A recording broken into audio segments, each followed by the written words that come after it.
Now what will it be? Death or exile?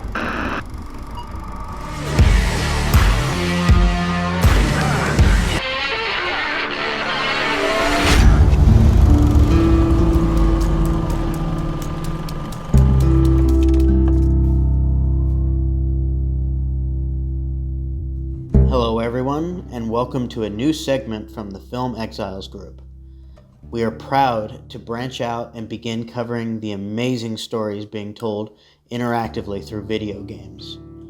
As in film, games are beginning to take major risks in storytelling, and we believe the Exiles should be at the forefront of discussing and celebrating these artists.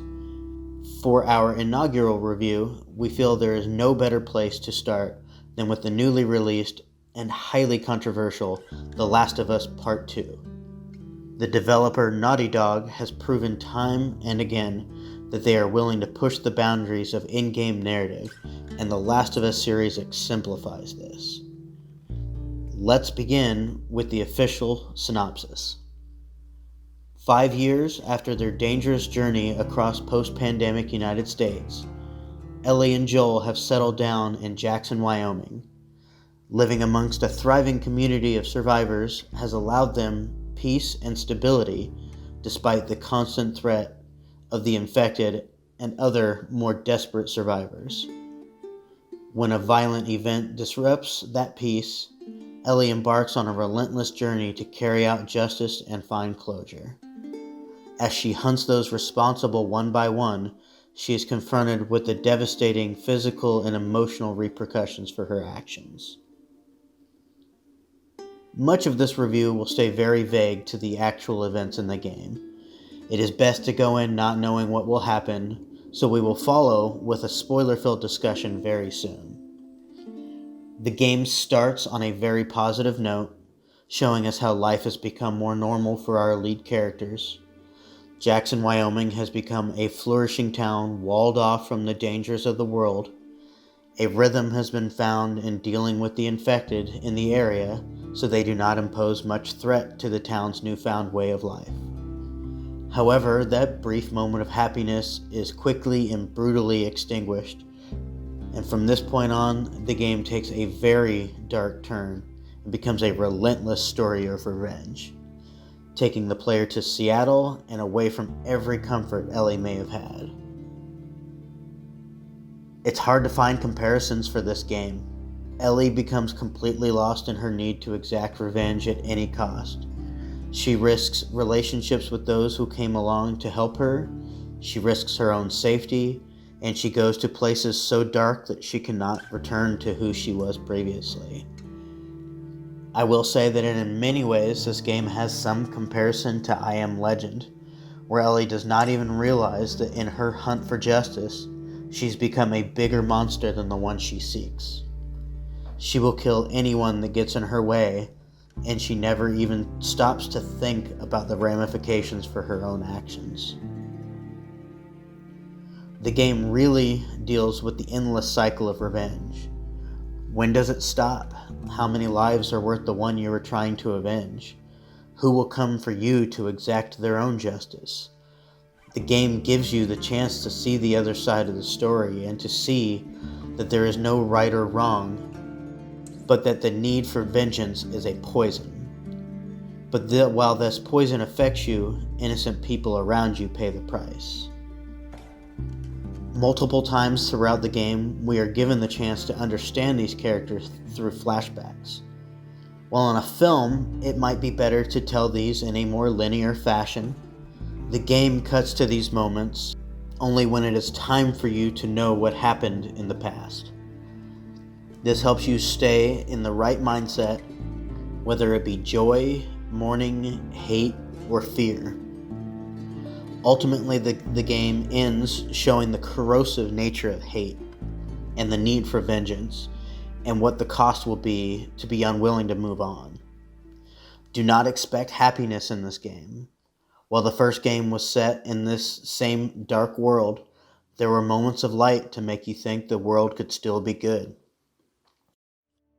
Part 2 is haunting and relentless in its storytelling.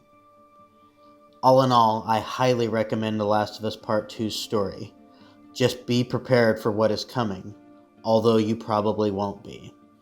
We won't talk much about the actual mechanics of the game. I will say they are solid all the way through. However, what I would like to touch on is the mechanics that help support the storytelling. This game is one of the most intense gaming experiences I have ever had.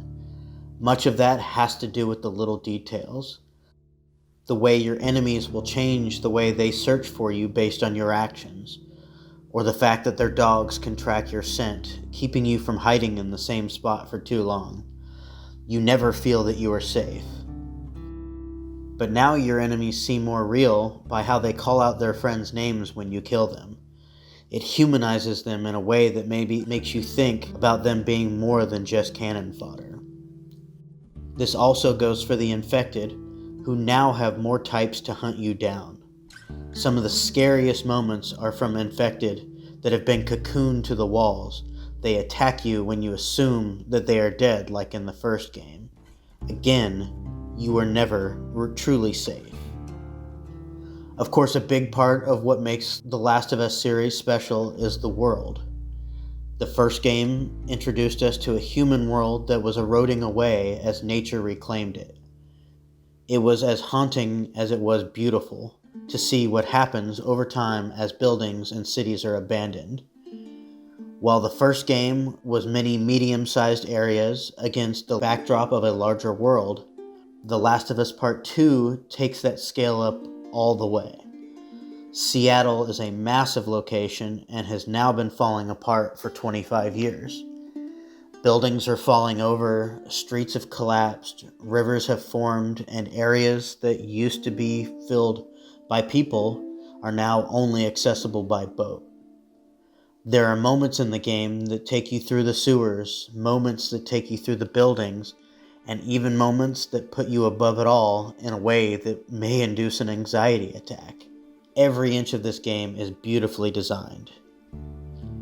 And speaking of beauty, this game is a visual tour de force. Quite possibly the best looking game I have ever played. The character models are borderline photoreal in and out of cutscenes, which are all animated in real time. The animation overall is second to none against any other game I have played, and I found myself in photo mode around every corner. And the use of film grain throughout only helps this to become the closest experience to playing a movie that you can get.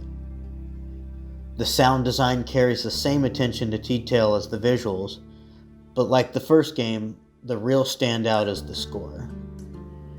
Gustavo Santaolalla returns with his beautiful acoustic work, but this time is joined by Matt Quayle to score the much darker and action-packed moments.